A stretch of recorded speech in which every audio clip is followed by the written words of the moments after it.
Telegram has always been kind of a problem in our eyes for privacy and security. Just to recap the general issues, they use their own crypto that isn't that vetted by the community. They have made improvements to MT Proto.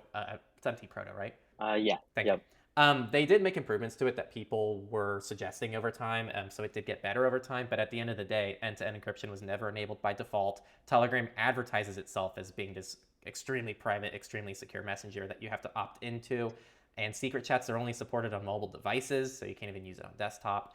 And at the end of the day, it still just has a lot of metadata concerns that even platforms like Signal, which don't offer the best anonymity, still provide those kind of protections. And I think the most harmful thing about Telegram is the lack of transparency and the fact that they are in a lot of ways advertising in a misleading way. When you brand yourself as a private messenger, but you don't even offer end-to-end encryption by default, that those are not compatible in my head. And I don't think they're compatible with anybody who's trying to prioritize privacy. So some context, Telegram has published a transparency report, air quotes for anyone listening to audio if we publish this later. It's been empty. They said previously that they've never submitted a single byte of data to governments, despite us actually covering stories on surveillance support that say otherwise, where they submit data to the Indian government or the Brazilian government or the German government. Those are all stories you can look up and see for yourself that they did submit data, but they never updated their transparency report. Flash forward, their CEO gets arrested in France. And now we're starting to see some changes. And now the stories are being told as Telegram now shares users' IP and phone numbers on legal requests. I'm here to tell you that's always been happening. The only difference is now they're having to be transparent about it and be honest about it. And it might be happening more often, but we already have stories of this happening in the past. And I just don't understand people who like Telegram and think that other platforms aren't trustworthy when Telegram straight up lied on its own website. Nate and I actually, before I hand it over to you, Jonah, Nate and I actually quickly checked out their site to see if it still said they've never handed over a single byte of data. And we have to maybe use the web archive, so I might do this after the live stream. But we both remembered the quote as, "We've never handed over a single byte of data to government." Now it says we've never handed over a single byte of message data to government. Mm.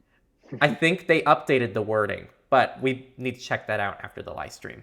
But yeah, I did check out the transparency report. And last I checked, which was a few days ago, it was still empty. So I just don't know why you'd ever use Telegram.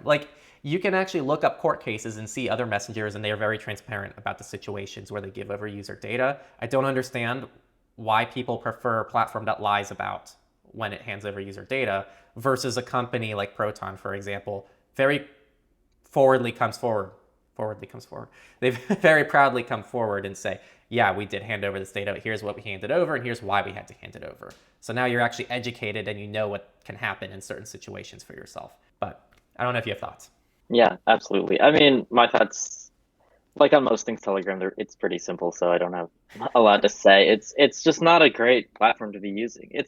I tell people this all the time. It has a lot more in common with like Twitter than Signal, for example, because it's used by a lot of people in pretty much the same way that Twitter accounts are, whether they're for like sharing things in a group or Telegram channels where you're just showing announcements for a project that you're working on. A lot of like people in the crypto space, for example, use Telegram for some reason, and it's essentially, from that point of view, it's more of a social media platform than it is a messenger. There's a lot of like public sharing functionality, and direct messages and especially end-to-end encryption is pretty much an afterthought, which is also the same as it is on Twitter, ironically, where they have end-to-end encrypted messages, but it's like kind of hacked on, and you have to be I think you have to be a premium subscriber to use them. So it's kind of like that sort of thing where security is clearly not their main concern. And so if you're using it as a secure messenger, that's a big